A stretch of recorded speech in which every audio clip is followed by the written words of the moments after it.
response. There's a question. Please proceed with the response. Madam Chair, Lampaso kayo ni Sara ngayon. Understand. Bakit a person convicted of child abuse is still sitting in a seat? Point of order, ito yung sinasabi natin na dinadivert pinagtulungan niyo si Sara. Sa ating budget hearing. Kung nagawa po niya yan sa Ilalampaso kayo ni Sara kasi hindi niyo siya makontente. You allowed her as my comment and then you will not allow me? Please wait as my comment. Excuse me, our members and our guys. Please wait. Don't be this rabbit hole. Please wait to be. Tumatawa na si Sara sa loob niya. Okay, so at this point, Honorable Manuel. Madam Chair, again, it's another point of order kasi kapag may mga deliberation tayo, we should stick to the topic. Hindi pwede, Madam Chair, na dinadivert natin yung usapan para hindi natin sagutin yung tanong ng mga mambabatas natin. This is actually the best opportunity, formal proceedings, nakikita po ng publiko para malaman anong sagot ng Vice Presidente. Talaga? NPE? Mga NPE kayo? Mga supporter? Sa topic natin. So, Madam Recruiter! Please make your responses direct to the point. Sige, ma'am. I will make this easy for you. What rules are we using for this budget hearing? We have our rules. Yes, ma'am. Adopted by the Committee on Appropriations. Right, okay. We searched for that rule. So, we only found the general rules. So, we have a copy of the rules for the budget hearings. Well, as far as I'm concerned, mas importante ang rules para sa amin. Kayo po, ang kailangan nyo lang marinig is yung acknowledgement for you to begin to speak. Yun lang po ang pinaka-importante para sa guests. Sa totoo lang po. Yes, ma'am. So, ang pinaka-importante, yes, you may proceed. At saka po yung adjournment, yun lang po. Yung termination po, yun ang pinaka-importante lang po.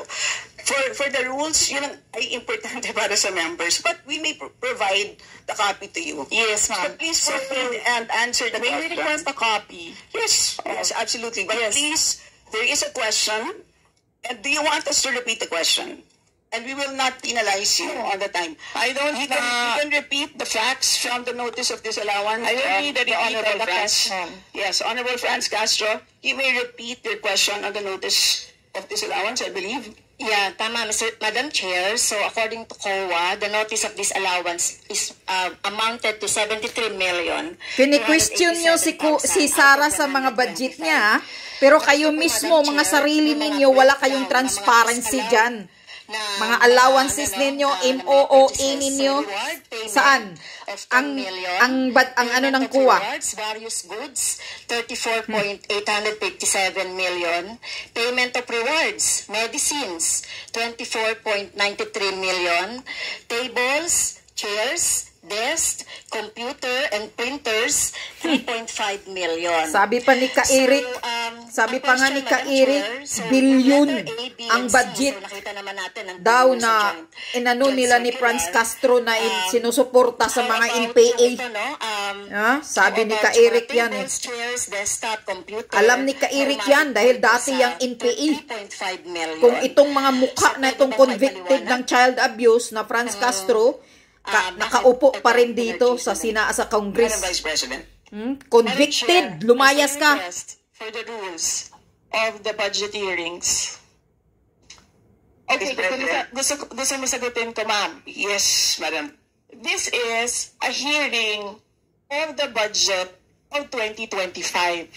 Nasaan dito ang confidential funds? Yung tanong niya, confidential funds. Nasaan dito? Honorable Franz. Tatamaan talaga kayo. Makikita talaga nyo ngayon kasi si Sara Duterte, hindi nyo matakot-takot sa contempt, hindi nyo makontempt siya, ma-cite in contempt dahil may immunity yan. Kaya, bastusin talaga kayo ni Sara Duterte. At ikaw, convicted child abuser, Franz Castro, kulungan sana ka, doon ka sana sa kulungan, hinayupak kayo, na mga ano kayo, underground kayong mga ano ng mga NPA, nayupak kayo.